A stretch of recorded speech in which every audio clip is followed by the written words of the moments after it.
사랑하는 친구가 섬기는 교회에 와서 이렇게 말씀을 전할 수 있어서 하나님과 우리 성도님에게 감사드립니다. 한 달 전부터 이렇게 말씀을 부탁받고 특별히 한마음 예배를 드린다고 해서 이렇게 청년 중심으로 해서 우리 어른 세대와 우리 청년 세대가 함께 예배 드린다는 그 말을 전해 듣고 많이 고민을 했었습니다. 어떤 말씀을 전할까 하다가 오늘 말씀을 준비하게 됐는데요. 먼저 양해를 구할 것은 제가 사역하고 있는 교회는 아직도 옛날 버전을 쓰고 있어요. 성경 개역 한글판. 저희 교회만 또 그렇더라고요. 그래서 혹시나 제가 인용하는 것이 개역 한글판이고 PPT에는 이렇게 개역 개정판이 뜨더라도 여러분들이 잘 이해하고 들으시면 감사하겠습니다. 그리고 이제 입국에서 이제 사나흘이 지났는데 이게 시차라는 게 참 무섭더라고요. 새벽 2시에 깨서 지금까지 몽롱한 상태에서 이렇게 말씀을 전하지만, 그러나 이 시간 제가 두 눈 부릅뜨고 한번 준비한 말씀을 열심히 전해볼까 합니다. 그런데 말씀을 전하면 같은 목사지만 목사들이 무입상일 때가 있습니다. 별로 설교도 못하면서 또 길게 하는 것. 그런 필요 충분 조건을 다 갖춰서 제가 오늘 그런 필요 충분한 조건을 갖추지 않도록 여러분 기도하시고 이 시간 준비한 말씀 함께 하면서 주님의 은혜를 나누고자 합니다. 오늘을 살아가는 우리 주위에는 많은 별들이 있습니다. 하늘에는 전체에는 별들이 있지만 이 지구상에도 많은 별들이 있는데 특히 10대들이나 20대들이 그들의 우상으로 삼는 하늘의 별을 빗대어서 우리는 그들을 스타라고 그렇게 말하죠. 이런 스타에는 주로 보면은 연예인, 운동선수들이 되게 많이 있습니다. 특히 자매들이 좋아하는 BTS. 미국에도 난립니다. 미국 우리 자매들도 얼마나 좋아하는지요. 그리고 또 형제들이 좋아하는, 특별히 사랑하는 우리 애가 좋아하는 이달의 소녀. 저는 참고로 항상 다음 달의 소녀는 누구냐라고 이렇게 묻고, 이 부산에 와보니까 그게 길가에 우주소녀입니까? 공연이 6월 3일부터 한다는데 우리는 다행히도 6월 2일 날 또 미국을 떠나요. 우리 애가 간절히 사모하기는 아빠 좀 더 있으면 안 돼? 그래, 우리는 우주소녀, 지구소녀는 그냥 만족하자 라고 이렇게 했던 이런 스타들이 많이 있습니다. 그런데 이런 스타들은 사실 반짝 스타라고 하죠. 우리 청소년들에게 긍정적인 영향을 끼치기도 합니다만은 그러나 대부분 잠깐 있다가 사라져버린 그런 스타. 제가 어릴 때만 하더라도 네가 존경하는 사람이 누구냐, 내가 뭐가 되고 싶으냐 이렇게 말하면 정치인이 되고 싶습니다, 판검사가 되고 싶습니다, 의사가 되고 싶습니다, 이런 것이 대부분이었어요. 근데 요즘 젊은 친구들한테 한번 물어보면 연예인이 되고 싶다, 가수가 되고 싶다. 예, 물론 좋습니다. 많은 이들에게 그러한 것들을 통해서 희망을 주기도 하고 또 즐거움을 선사하는 것 좋습니다. 그런데 오늘날에는 같은 의사가 되고 판검사가 되어도 물어보면 이런 대답이 돌아옵니다. 우리 때는 그랬어요.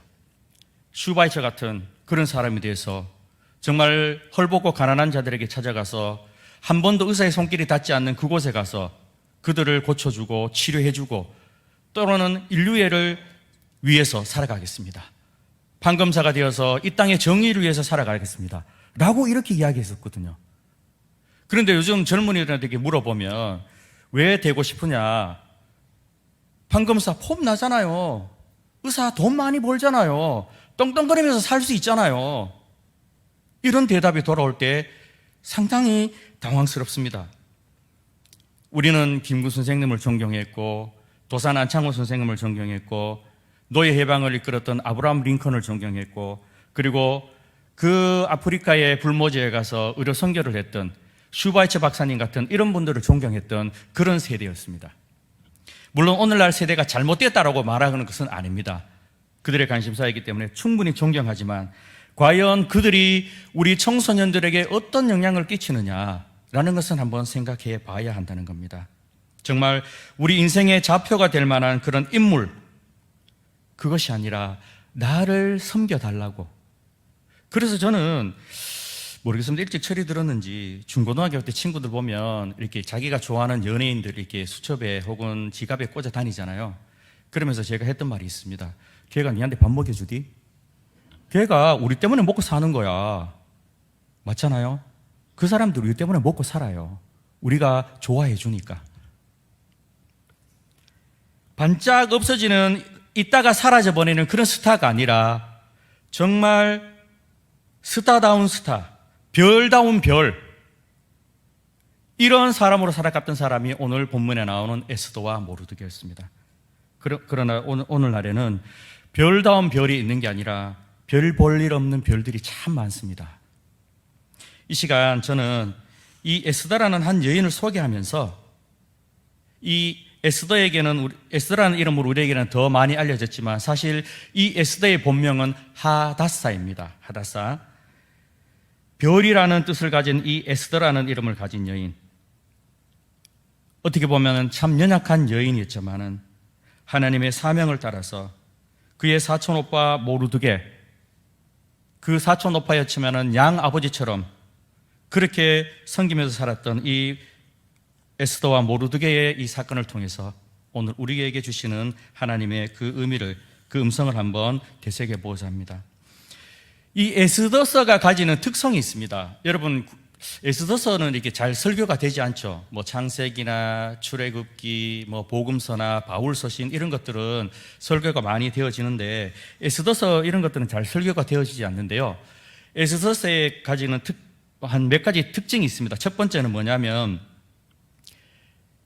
성경책 중에서 여성의 이름을 가진 성경책이 그렇게 많지 않습니다. 여러분 기억나는 성경이 뭐가 있습니까? 이 에스더서 외에는 가정에 다니면 설교되어지는 룻기 있잖아요. 룻기.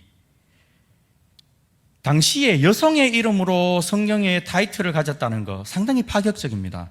왜냐하면 그때는 가부장적인 사회였고 남성 중심의 사회였기 때문입니다. 그런데 이 에스더서와 룻기는 여성의 이름으로 타이틀을 가진 그런 성경인데 좀 대조적입니다. 이 에스더는 유대인이면서 이방인에게 결혼했던 아하수에로 왕과 함께 결혼했던 그런 여인이었고, 반면 룻은 이방인임에도 불구하고 모압 여인이었죠. 그럼에도 불구하고 유대인과 결혼했던, 그래서 나중에는 다윗의 족보에 또 예수님의 족보에 등장하는 그러한 여인이었다는 사실입니다. 이 에스더는 원래 하다사라는 그 히브리식 이름을 가진 여인이 있는데 조실 부모에서 어릴 적에 부모를 잃어서 사촌 오빠 모르드게가 자신의 딸처럼 키웠던 상당한 미모의 여인입니다. 그러니까 왕비로 뽑혔겠죠. 이 하다사라는 이름의 뜻은 도금양, 이 나무라고 하는데 저도 보지는 못했습니다. 그런데 페르시아, 이 바사, 성경에는 바사라 나오죠. 페르시아에 살았기 때문에 그 당시에 페르시아식 이름으로 바사식으로 에스더, 사실 이 에스더라는 것은요 바벨론의 여신 이스타르에서 온 그 이름입니다. 그런 이름을 가지게 되었는데 이 에스더는 정말 그 별이라는 뜻, 그의 뜻에 걸맞게 참으로 하나님의 사명을 잘 감당하면서 살아갔던 여인이었습니다. 여러분, 간혹 가면 간혹 어른들이 뭐 인간이 되어라, 이름값 좀 해라 이런 말을 하잖아요. 부모님이 여러분에게 이름을 지어주셨을 때에 정말 우리 사랑하는 자녀가 이렇게 자랐으면 좋겠다라는 그런 뜻을 가지고 이렇게 이름을 지어주지 않습니까? 옛날에 제가 대학 다닐 때 보면 이렇게 시내버스 뒤에 이렇게 좌석에 보면 뒤에 이렇게 있잖아요. 광고가 있잖아요. 거기 보면은 사주 철학관, 누가 함부로 이름을 짓는가? 자기한테 이름을 지어 오라는 거죠. 돈 벌겠다는 거죠.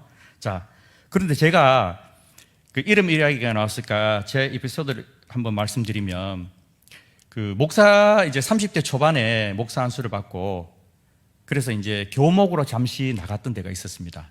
처음에는 그것이 요거였다가 나중에는 남녀공학이 되었는데, 이제 성경 수업을 하는데 애들이 잘 안 듣잖아요. 이게 뭐 성적 올라가는 것도 아니고 입시에 반영되는 것도 아니고 그냥 저 혼자 열심히 하는 거예요. 들을 사람 듣고 뭐 다른 공부하는 사람 이렇게 하고, 그런데 듣는 사람이 있어요. 그러면서 이름에 대해서 이렇게 이야기를 하게 됐는데, 여러분 아브라함이 아브라함으로 변하고 고귀한 아버지에서 열국의 아버지. 그런데 놀라운 사실은 그때 열국의 아버지였는데 자식이 한 명도 없었어요. 아니, 많은 무리의 아버지라는 건데 자식이 하나도 없으면 얼마나 사람들이 보면서 이상하다라고 생각하지 않을까? 사레는 사라로 변했다. 뭐 이렇게 하면서 이름을 이야기했는데, 이름을 이야기하면서 그 이름에 걸맞게 우리가 살아야 됩니다. 하나님께서 우리에게는 각자의 이름도 있지만 성도라는 그런 이름을 주셨을 때 거룩한 무리, 하나님의 그 거룩한 무리로서 그렇게 살아가야 합니다 라고 이렇게 막 열심히 이제 수업을 했어요. 그때 고등학교 1학년이었는데, 그런데 맨 앞자리에 앉았던 한 학생이, 남학생이 손을 들어, 목사님, 제 이름은 현규인데요. 혹시 이곳에 현규라는 이름을 가진 분 계십니까? 현규인데요. 거물 현자에 별규자예요. 검은 별이에요. 우리 아버지 장로님인데 검은 별, 이거 뭐 흑성, 뭐 깽단도 아니고 이름을 왜 이렇게 지었어라고 막 이렇게 한탄하는 거예요. 그러면서 그것을 듣고 있던 제가 갑자기 번뜩이는 지혜가 딱 떠올려서, 거물 현자에 별규자? 아버지가 너에게 이런 뜻으로 지어주셨을 거야. 검다는 것은 밤하늘의 별, 밤하늘의 별이야. 그 밤하늘의 별, 옛날에 나침반이 없을 때는 많은 사람들이 북극성을 보고 그것이 나침반 삼아서 이렇게 살아갔듯이, 아마 아빠가 너한테 이름을 지었을 때, 태어났을 때 이름을 지어주면서 많은 사람의 이정표가 되어라고 그렇게 이름을 지어줬을 거야 라고 이렇게 하니까, 그 친구가 만면에 웃음이 가득하면서 그동안 막 찡그렸던 인상이, 이랬던 인상이 웃음이 막 활짝 피어나는 거예요. 그러면서 정작 놀란 사람은 누군지 아세요? 제가 놀랐어요. 왜 그런지 아세요? 아니, 내 머릿속에서 이런 생각이 어떻게 나왔지? 갑자기 제가 막 놀라운 거예요. 이런 위기의 순간에 만약에 그 친구가, 야, 너 진짜 흑성, 야, 이름 정말 끝내줘, 흑성, 야, 앞으로 그 길로 가, 이랬으면 얼마나 실망스러웠겠어요. 얼마나 좌절되고. 그런데 그때 하나님이 지혜를 주신 거예요. 이거는 내 생각이 아니구나. 하나님이 지혜를 주셨구나. 그러면서 그 친구가 아마 지금은 벌써 20년이 넘었으니까 지금은 애 아빠가 되고 어느 지구상의 한 자리에서, 아마 대한민국에서 자신의 위치를 따라서 그렇게 이정표가 되면서 그렇게 살고 있을 거라 믿어 의심치 않습니다. 자, 다시 돌아와서 이름 이야기했다가, 자, 두 번째는 에스더는요, 하나님의 이름이 한 번도 등장하지 않는 성경이에요. 여러분, 이 에스더서를 보면 하나님이라는 이름이 안 나와요. 히브리어로 뭐 엘이라든가 뭐 여호와, 아도나이 뭐 이런 한 번도 안 나와요. 그럼에도 불구하고, 그리고 믿음이라는 단어도 나오지 않음에도 불구하고 정경에 편입된 그것이 바로 에스더서입니다. 형식적으로는 신앙의 냄새를 전혀 풍기지 않는 그런 성경이 에스더임에도 불구하고 교회 역사 가운데 하나님의 이름이 한 번도 언급되지 않는 이 에스더가 어떻게 성경일 수 있느냐라는 그런 정경성의 문제가 제기도 되기도 했습니다만은, 많은 성경의 학자들은 이렇게 이야기합니다. 이 에스더처럼 하나님의 채취와 호흡을 느낄 수 있는 책이 어디 있겠느냐라고. 하나님의 이름이 한 번도 등장하지 않지만 이 에스더처럼 하나님의 채취와 호흡을 느낄 수 있는 성경이 어디 있겠냐라고 이렇게 이야기할 정도입니다. 하나님의 이름이 한 번도 나오지 않으면서 하나님의 숨결로 가득 차 있는 성경이 바로 에스더라고 하는 겁니다. 어떤 성경학자는 이런 말을 했다고 합니다. 에스더서 기자는 하나님의 이름을 숨기면서 하나님의 섭리를 드러내려는 의도를 가지면서 이 책에 하나님의 이름을 한번 딱 쓸 뻔했다라고 하는 그곳이 있습니다. 그곳이 어디이냐면 바로 오늘 본문 4장 14절입니다.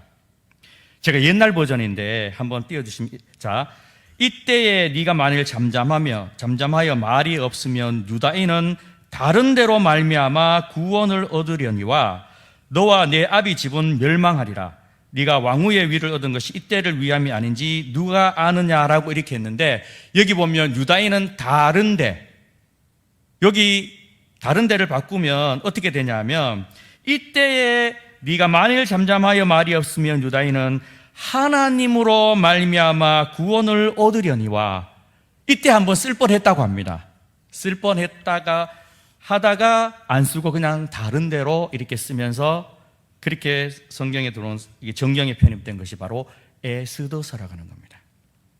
그리고 세 번째 보면 부림절이라고 하는 9장 21절로 22절에 보면 이런 말씀이 있습니다. 한 규례를 세워 해마다 아달월 14일과 15일을 지키라. 이달 이날에 유다인이 대적에게서 벗어나서 평안함을 얻어 슬픔이 변하여 기쁨이 되고 애통이 변하여 길한 날이 되었으니 이 두 날을 지켜 잔치를 베풀고 즐기며 서로 예물을 주며 가난한 자를 구제하라 하매 라는 말이 나옵니다.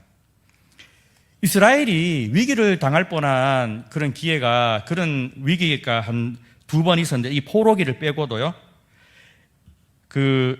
바로 오늘 하만이 이스라엘 민족을 멸절시키려고 했던 이때, 그리고 또 언제냐면 시리아의 안티오쿠스 에피파네스가 이스라엘 민족을 짓밟고 그 땅을 완전히 초토화시키고 그 성전에 제우스 신상을 이렇게 세워두고 이스라엘 사람들이 가장 싫어하는 그 돼지 머리를 제단에 올려놓았던 그런 사건이 있었습니다. 그러면서 그것을 섬기려고 강요했었는데 3년 반 동안 이스라엘은 위기를 겪었는데 이때에 이스라엘을 일으키기 위해서 일어난 독립운동 리더들이 있었는데 그들이 바로 마카비 형제였습니다.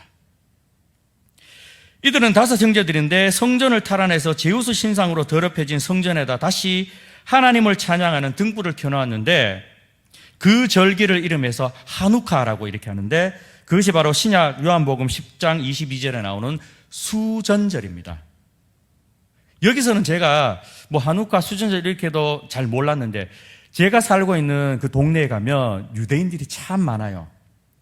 유대인들은 보면 머리에, 유대인들도 여러 종류가 있는데 이렇게 모자가 올라간 모자도 있고 이렇게 납작하게 쓴 그런 모자도 있는데 보수주의, 자유주의, 정통 유대인 이렇게 나누더라고요. 자기들끼리. 그렇게 하면서 유대인들이 있는데 그때 한우카가 되면 주로 성탄절쯤 되더라고요. 한우가 되면 촛불을 하나씩 이렇게 켜서 이렇게 하더라고요. 밝히더라고요. 그런 절기도 있고 오늘은 이 에스더를 통해서 부림절, 부림이라는 것이 운명이다 혹은 제비라는 그런 뜻이 있는데 바로 이 하만의 위기로부터 벗어나서 하나님의 은혜로 이스라엘이 다시 구원받는 그것을 기념해서 그들이 부림절을 지킨다는 사실입니다. 이후에도 보면 나치 치하에서 600만 유대인들이 학살을 당하고 그런 비극을 경험하기도 했지만 그래도 하나님의 손길이 그들과 함께 주셔서 지금까지 내려오고 있는 것을 우리는 볼 수가 있다는 겁니다. 자, 그러면서 오늘 서론이 좀 깁니다. 역사적인 배경을 여러분 좀 아셔야 되는데 이 지금 에스더서의 이야기는 1차 포로 기한과 2차 포로 기한 사이에 있었던 일입니다. 이스라엘이 3차에 걸쳐서 포로로 잡혀갔습니다. 주전 605년에 첫 번째로, 그 다음에 597년, 그리고 세 번째 바로 바벨론에 완전히 멸망당한 586년. 그리고 세 번에 걸쳐서 포로가 기환이 되는데 첫 번째는 538년, 두 번째는 458년, 그리고 세 번째는 444년인데 이 1차 포로 기한과 2차 포로 기한 사이에 있었던, 그러니까 1차 포로들이 이스라엘 땅으로 먼저 갔습니다. 그런데 지금 에스더에 남아있는 사람은 아직 기한 안 하지 않는 사람들, 그런 사람들을 대상으로 지금 일어난 사건이라는 겁니다. 그리고 아하수에로 왕 제위 3년부터 12년 사이에 그렇게 일어나는데 그것이 바로 주전 483년과 471년 사이였다는 겁니다. 여러분, 세계사적인 배경을, 역사에 관심 있는 사람은 좀 아실 것 같은데요, 이 아하수에로 왕은 세계사에서는 크세스라는 이름으로 나옵니다. 영어에도 그렇게 나올 겁니다. 그런데 그의 아버지 다리우스가 어떤 일을 했냐면 그리스를 정복하려고 했는데 실패를 했어요. 여러분, 유명한 전쟁을 아실 겁니다. 올림픽의 꽃이 뭐죠? 맨 마지막에 42.195를 달리는 마라톤 아니에요. 그 아버지가, 이 아하수에로 왕의 아버지가, 다리우스가 전쟁에서 패한 그 전쟁이 뭐냐면 마라톤 전쟁이었어요. 그리고 이 아하수에라고 아버지가 정복하지 못한 그리스를 정복하려고 했는데 결국 이 아하수에로도 정복하지 못했는데 유명한 살라미스 전투나 미칼레 전투 이런 것들로 인해서 지금 이 페르시아에는 국고가 상당히 많이 바닥나 있는 그러한 상황이었다고 합니다. 자, 그러면 우리 한 본문으로 들어가 보겠습니다. 제가 성경에서 이렇게 극적인 장면을 꼽으라면 바로 창세기에 있는 요셉이 형제들이 찾아왔을 때 마지막에 고백하는, 형들, 제가 바로 형들이 팔아버린 요셉입니다 라고 그렇게 고백할 때, 그리고 오늘 바로 이 장면, 바로 내가 죽으면 죽으리다, 왕이 허락하지 않으면은, 그래서 금규를 내밀지 않으면은 얼마든지 죽을 수 있는 그런 상황 속에서 내가 민족을 위해서 3일 밤낮을 금식하고 나아갔던 이 장면이 저는 참 성경에서 극적인 그런 장면이 아닐까. 그리고 모르드게를 죽이려고 했던 그 장대에 하만이 달려 죽는 그런 모습들. 하나님이 하나님의 일을 하실 때는요, 항상 사람을 통해서 하는데, 중국 선교를 위해서 일평생을 바쳤던 허스슨 테일러가 이런 말을 했습니다. 하나님의 방법은 사람이다. 하나님은 환경을 변화시켜서 시대를 변화시키기도 하지만 사람을 통해서 시대를 변화시킵니다. 하나님은 항상 자신의 일을 하실 때에 하나님의 사람을 통해서 일하시기를 기뻐하시는 그런 분이라는 겁니다. 이것은 하나님의 가장 보편적인 방법인데요, 하나님이 자신의 일을 하실 때에 사람을 통해서 한다고 했을 때에 사람을 의존한다는 그런 말이 아닙니다. 하나님은요, 우리가 아니더라도 돌들로도 아브라함의 자손을 만들 수 있는 분입니다. 이 점 오해 없으시기 바랍니다. 그럼에도 불구하고 하나님은 자신의 형상대로 지었던 이 사람들, 교회의 역사를 통해, 성경의 역사를 통해도 믿음의 순간순간에 하나님은 자신이 준비하신 그 사람을 통해서 시대를, 또 많은 역사들을 이루어 나가는 것을 우리가 보게 됩니다. 오늘 모르드게와 에스더도 마찬가지입니다.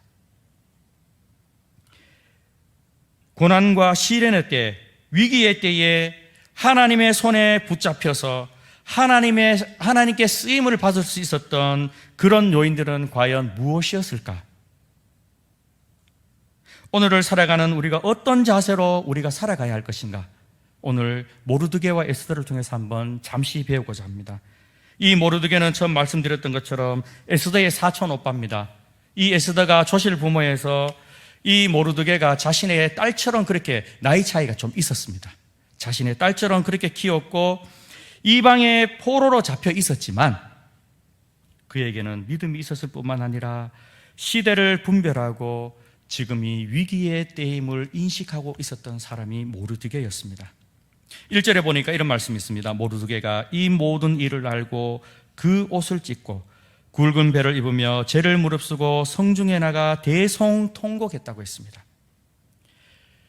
자신의 민족이 처한 그 암울한 현실, 얼마나 위기인지 인식하고 있었다는 겁니다.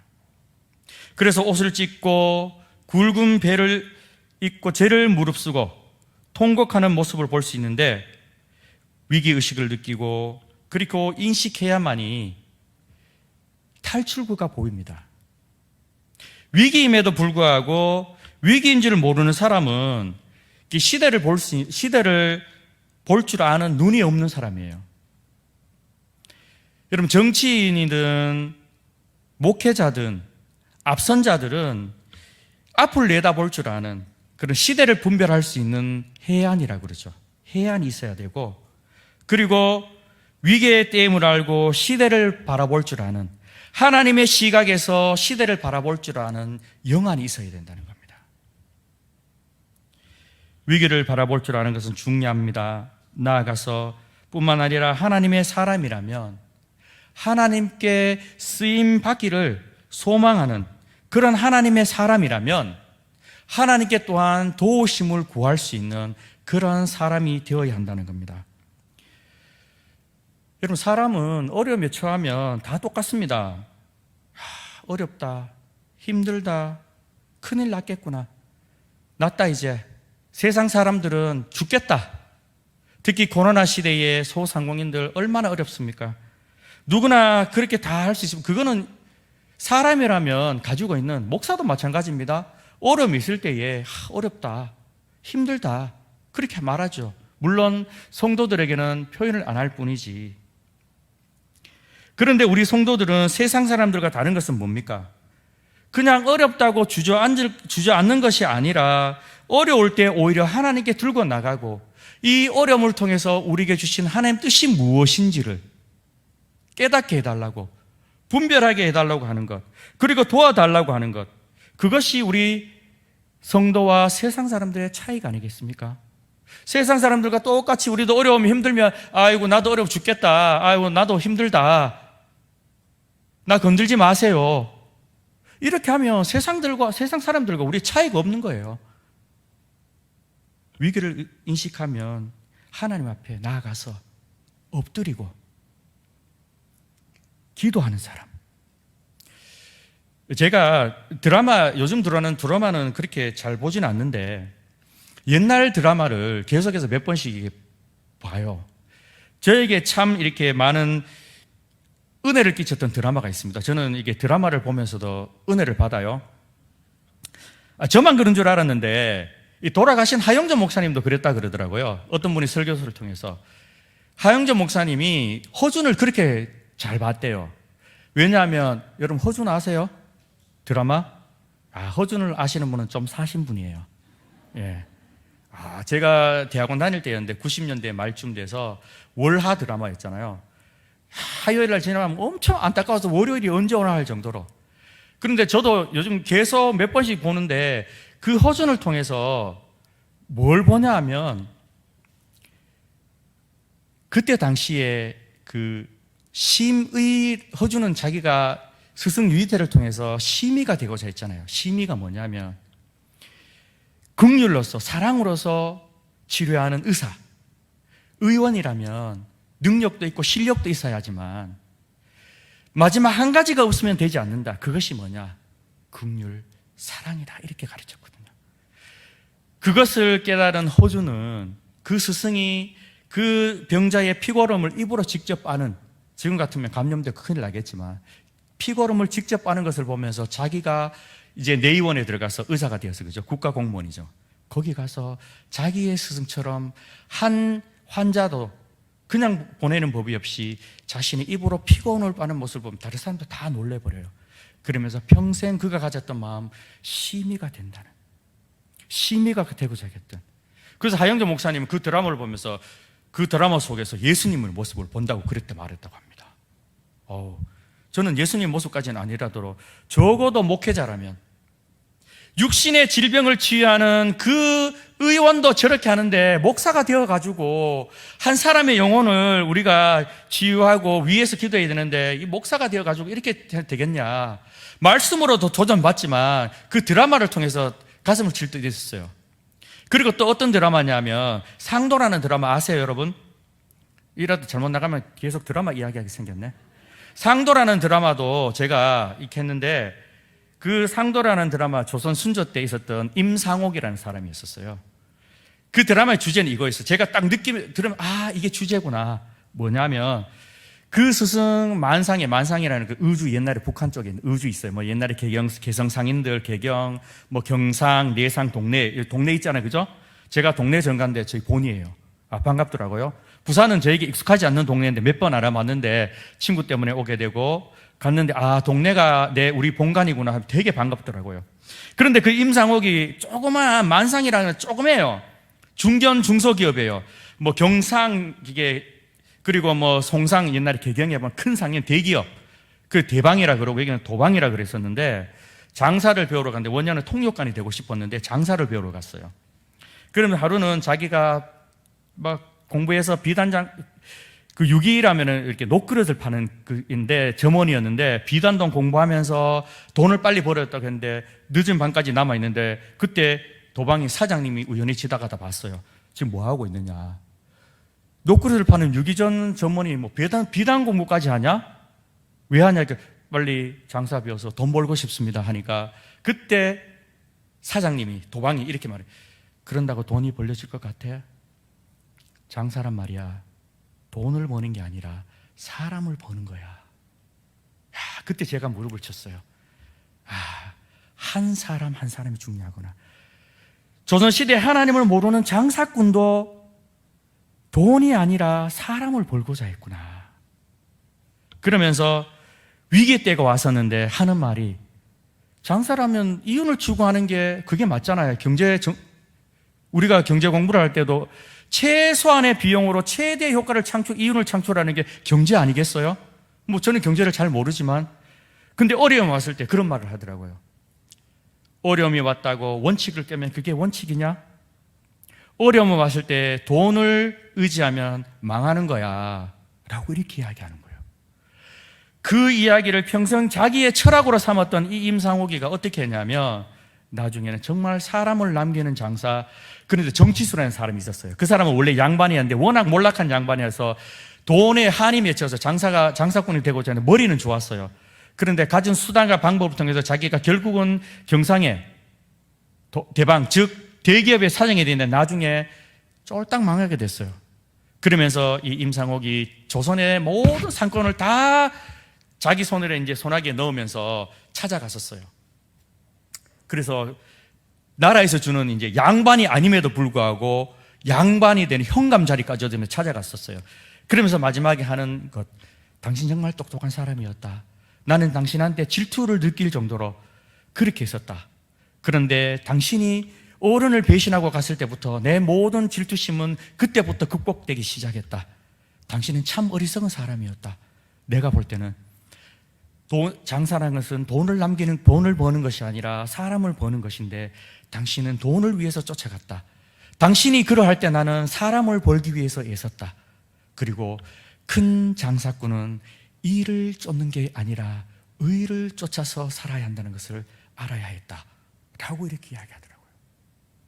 와, 그때 정말 감동스럽더라고요. 하나님을 모르는 사람도 장사를 하는 사람이면 당연히 돈을 버는 게 목적이어야 되는데 돈이 아니다. 사람이고, 그리고 일을 쫓는 게 아니라 의. 그냥 한 끗 차이잖아요. 님하고 남하고 한 끗 차이듯이. 옛날에 그런 노래가 있더라고요. 님자에 점 하나 붙이면 남이 된다라고 그렇게 이야기하고, 이자에 밑에 받침을 붙이면 의가 되는데, 의를 쫓아서 살아가야 되는 살아야 한다고 이렇게 이야기하더라고요. 그 말을 들으니까 제 자신이 부끄러워지더라고요. 갑자기 나는 정말 하나님의 의를 쫓아서 살아갔는가, 오늘 이 에스더처럼. 그런 생각이 들더라고요. 나온 김에 한 번 더 하겠습니다. 여러분이 좋아했던 대장금, 한류 열풍을 일으켰던 그 대장금, 그거를 보면 제가 느낀 게 뭔지 알아요? 그 사람은 최고의 상궁이 되고자 했지만 입맛도 미각을 잃어서 이렇게 상원하는, 완전히 이제 낙후된, 거기서 더 이상 희망이 없는 그런 사람들이 모이는데 거기서도 희망을 잃지 않고, 나중에 관노가 되어서 유배를 갔어도 나중에 의원인데 거기서도 희망을 잃지 않아요. 어떠한 상황 속에서도 좌절하지 않고 희망을 잃지 않는 그 모습을 보면서, 제가 이제 처음에 유학 시절에 왔고 미국에 살면서 처음에 어려웠거든요. 그러면서 예수 믿지 않는 찬란한 그 여인의 몸으로도 저렇게 희망 잃지 않고 좌절을 하지 않는데, 내가 이 환경이 어렵다고 해서 좌절한다면 그게 과연 하나님의 목사이기 전에 하나님의 사람일까? 그게 제대로 된 하나님의 사람일까? 이런 생각이 확 들면서 제 자신을 채찍질하며 각성했던 때가 있었습니다. 여러분은 과연 어떻습니까? 여러분 환경 속에 내가 원하지 환경을 맞닥뜨렸을 때 여러분은 어떻습니까? 그렇게 좌절하지 않습니까? 하나님을 바라보면서 그렇게 살아가고 있습니까? 오늘 이 에스더처럼. 다시 한번 본문으로 돌아와서 3절을 이런 말씀이 있습니다. 왕의 명령과 조서가 각 지방에 이름에 유다인이 크게 애통하며 금식하며 울부 부르짖고 굵은 베옷을 입고 제 누운 자가 무수하더라. 유대인들 하나님의 금식했어요. 이 일을 두고 금식했습니다. 이 금식이라는 것은 가장 절실한 한 형태입니다. 하나님 앞에 간구하는. 그런데 우리가 오해하지 말아야 될 것이 있습니다. 금식하면서 간혹 우리 성도님 중에 이런 분들이 있습니다. 하나님, 저 금식합니다. 40일 작정하고 금식하는데 하나님이 이기는지 내가 이기는지 한번 내기해 봅시다. 하나님이 이거 안 들어주면 내 진짜 가만 안 둡니다라고 이렇게 하는 데가 있습니다. 이런 금식 기도는 그게 아니거든요. 내가 식음을 전폐하고 하나님께 기도한다는 것, 간절하게 하나님께 기도한다는 것은 하나님의 뜻이 무엇입니까? 내가 모든 것 내려놓고 하나님이 원하시면 그대로 따르겠습니다 하는 것이 금식이거든요. 그런데 간혹 우리가 잘못 오해해서 그렇게 할 때가 있는데 절대 그렇게 하시면 안 됩니다. 내 자신을 살피고 내가 하나님 앞에 어떠한 모습인지, 그리고 하나님은 지금의 이 상황을 두고 나에게 어떤 메시지를 주시는지, 그렇게 식음을 전폐하면서 기도하는 것이 바로 금식이라는 겁니다. 모르드게는요, 그러게 에스더는 금식하면서, 모르드게는 특별히 금식하면서 그냥 있지 않았습니다. 자기가 할 수 있는 또 방법을 찾았습니다. 에스더를 찾아갔고, 그렇게 해서 우리 민족이 이런 위기 상황에 있으니까 당신이 지금 왕후가 되고 그 자리에 있는 것이 지금 이 위기 상황을 극복하기 위해서 지금 그 자리에 있는 것이 아니냐.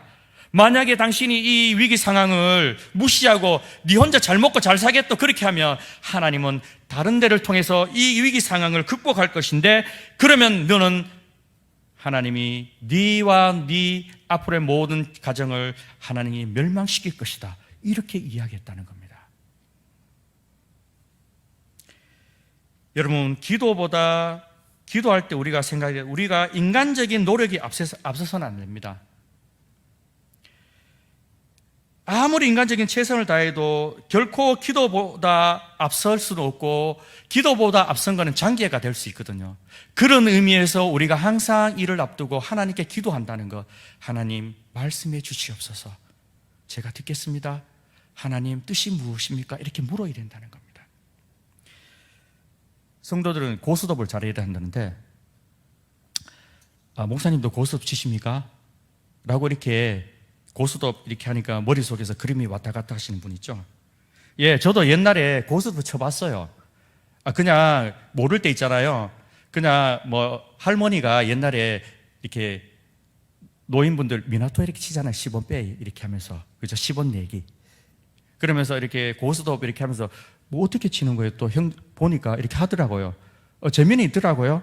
그런데 오래 가지는 않았죠. 우리가 그거 가지고 돈 내기 하면서 그러지 않아요. 재미로 한번 해봤지만 그것도 다 끊었습니다. 지금 안 합니다. 자, 고스톱을 잘한다는 건 뭐냐면, 하나님 말씀이 서러가면 서고 가라면 가고 서러가면 서라는 겁니다. 제가 어릴 때 부흥회 가니까 부흥사 강사 목사님 그렇게 말하더라고요. 고스톱 잘해야 된다고.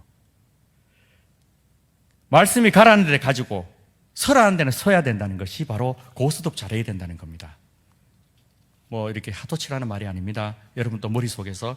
바로 우리는 그렇게 해야 되는데, 조지 밀러라는 사람이 그렇게 말했습니다. 결코 하나님보다 앞서지 말고 기도보다 앞서지 말자, 성령보다 앞서지 말자라고 그렇게 말씀하셨어요. 그렇다고 해서 우리가 기도만 하고 가만히 앉아 있으라는 것이 아니라, 우리에게 주어진 상황 속에서 우리는 최선을 다해야 한다는 겁니다. 에스더는 죽으면 죽이려라는 그런 심정으로 왕에게 나아갔습니다. 이미 안 본 지 30일 되었습니다. 왜냐하면 지금 이 시기가 이제 왕하고 결혼하고 왕비가 되어서 시간이 좀 지났거든요. 이 남자들 시간이 좀 지나면 아무래도 어떻습니까? 결혼하기 전에는 손끝에 물 한 번 이렇게 안 묻히고 하겠다는 그런 말이 있잖아요. 그죠? 평생 동안 내가 밥 해주고 마치 노예처럼 모든 시중을 이렇게 다 들겠다는 그런 남자들의 거짓말에 자매들 절대 속지 마십시오. 저는 그럴 줄 알고 처음부터 그런 말을 안 했습니다.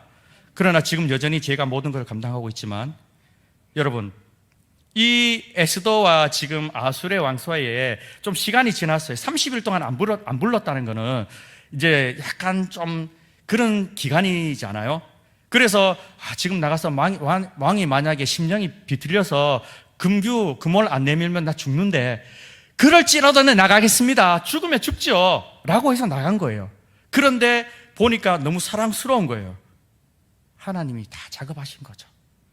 당신 소원이 뭐예요? 나라의 절반이라도 줄게, 그렇게 할 정도로. 그래서 시간이 지났는지 이렇게 13절 14절 이런 말이 있습니다. 다시 한번 제가, 너는 왕궁에 있으니 모든 유다인 중 홀로 목숨을 건지려 생각지 말라. 이때 만일 내가 잠잠하여 말이 없으면 유다인은 다른 데로 말미암아 구원을 얻으려니와 너와 내 집은 멸망하리라. 내가 왕후의 자리를 얻을 때가 이때를 위함인지 누가 알겠느냐. 이 말을 모르드게 가니까 에스더 나갔다는 거 아닙니까? 죽음을 이때 만약에 에스더가 죽음을 각오하고 헌신하지 않았다면 유다 민족을 살리는 도구로 절대 쓰임받지 못했을 겁니다. 또한 영광과 특권도 상실했을 겁니다.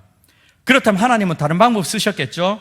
에스더는 기꺼이 그러나 죽음을 각오하고 결단을 내렸다고 하는 사실입니다. 때때로 우리는 희생을 싫어하는 나머지 편안함을 쫓고 그럴 때에 얼마나 우리가 하나님께 쓰임받을 수 있는 그런 기회가 있음에도 불구하고 그런 기회를 놓치는지 여러분 나중에 아마 그를 후회할 때가 있을 겁니다. 그때 하나님께서 주신 기회였는데 내가 몰랐구나, 내가 그냥 지나갔구나, 그럴 때가 있다는 겁니다.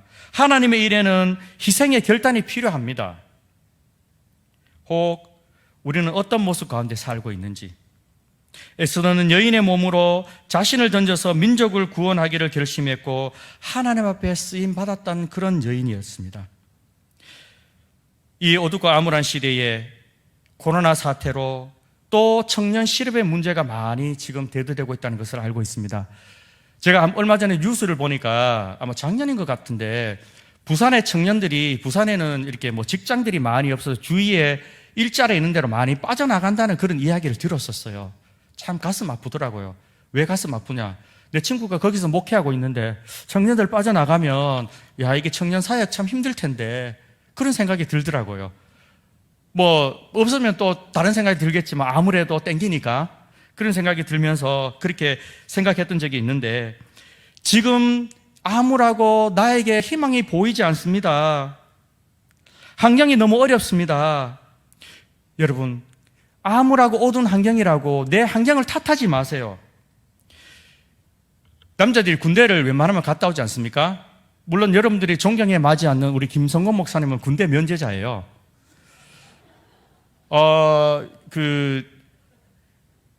이렇게 육체적인 하자가 있어서 군대를 면제받는 거 아니고요.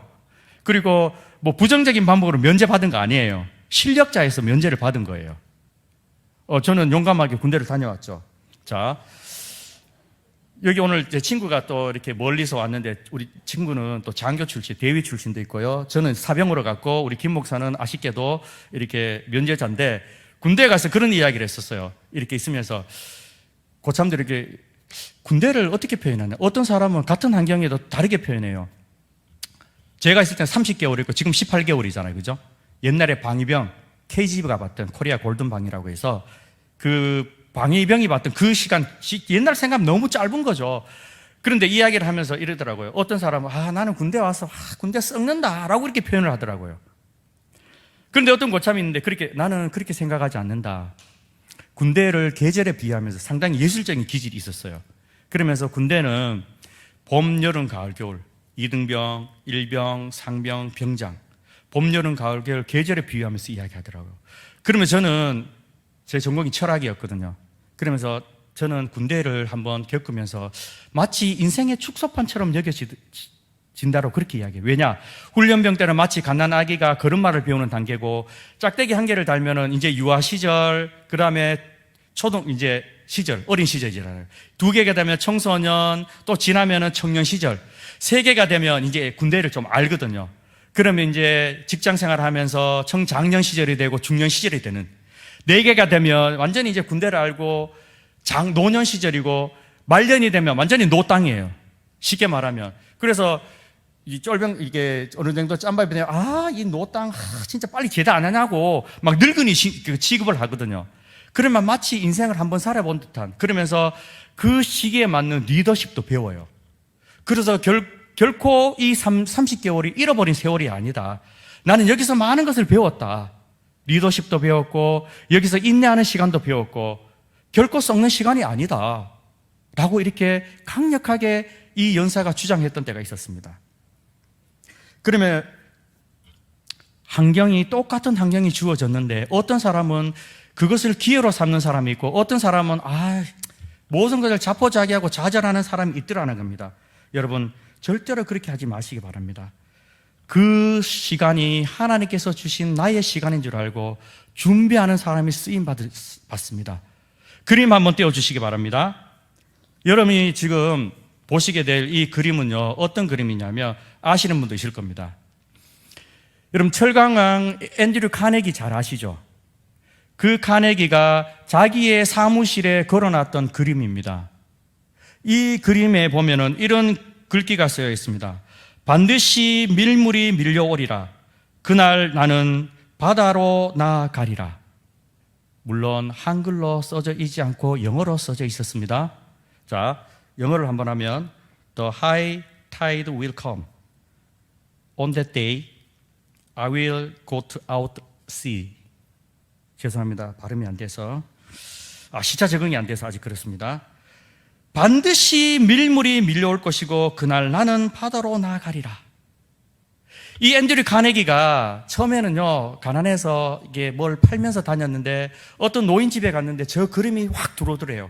그러면서 반드시 밀물이 밀려오리라는 그 말이 내리 속에 딱 박혀서 나중에 노인이 들어올 때 그 그림 나한테 파세요 라고 하면서 그 그림을 사서 자신의 사무실에 딱 걸어놨는데 뭐냐, 그림을 보면 그냥 백사장에 그 배 한 대가 노랗게 걸쳐 있잖아요. 저 뭐야? 아무런 의미도 없이. 그런데 밀물이 밀려오면은 그 배는 항해한다는 겁니다. 바다에는 두 종류의 배가 있습니다.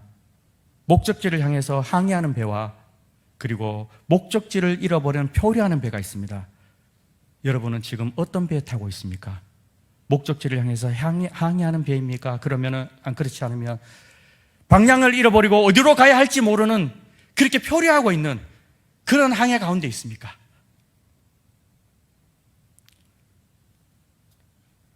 별은 어두움이 깊으면 깊을수록 더욱 빛나는 법입니다.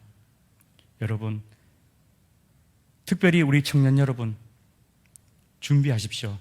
우리 어른 세대, 내가 가진 게 있고 내가 베풀 것이 있다면 지금 하나님께서 나를 통해서 누군가를 도우라고 하는 거구나라고 생각하시면서 도와주시고 서포트하시기 바랍니다. 우리 청년 여러분, 아직 희망이 보이지 않는데요, 너무 암울합니다. 직장 못 구하는데요. 그러나 여러분 준비하십시오. 지금 준비하지 않았다가 나중에 후회하지 마시고. 저도 여러분과 똑같은 시간이 있었어요. 그때 이 강단에서 목사님들이, 선생님들이 준비하라고 그렇게 이야기했었어요. 아직도 목사님까지 되려면 20년 더 남았어요. 뭐 그렇게 많이 하세요. 그런데 어느덧 보니까 시간이 많이 흘렀더라고요. 보니까 눈도 안 보여서, 여러분 어른들이 이렇게 볼 때 좀 이상하죠. 안경 끼시면서 뭐 이렇게 보시냐. 어느 순간에 제가 그렇게 보고 있더라고요. 어느 순간 보니까 제가 머리가 빠져서 이제는 소갈머리가 없을 정도로 그렇게 되더라고요. 금방 가더라고요. 준비 안 하면 여러분이 이제 꿈을 펼칠 그 시간에 나는 준비되지 않았는데 그리 갈 때가 분명히 올 것입니다. 그렇기 때문에 지금 준비하십시오. 하나님이 쓰실 만한 그릇으로, 하나님이 준비하신 사람으로 그렇게 준비되어서 여러분, 하나님의 때에 하나님이 여러분을 들어서 기뻐 쓰시는 그러한 부산의 대양교회, 그래서 부산을 주십시오. 부산을 변화시키고 대한민국을 변화시킬 수 있는 그런 우리 청년 여러분, 또 우리 기성 어른 세대 여러분 다 될 수 있기를 주님의 이름으로 간절히 부탁을 드리겠습니다. 이 시간 우리 주신 말씀을 한번 생각해보면서 하나님, 저를 사용해 주시기 바랍니다. 하나님, 준비될 수 있도록 저를 따듬어 주시기 원합니다. 하나님, 하나님의 때에 준비되어서 쓰임받기를 원합니다. 하나님, 저를 붙잡아 주시고 저를 사용해 주시옵소서. 그렇게 함께 이 시간 함께 기도하기를 원합니다. 같이 기도하겠습니다.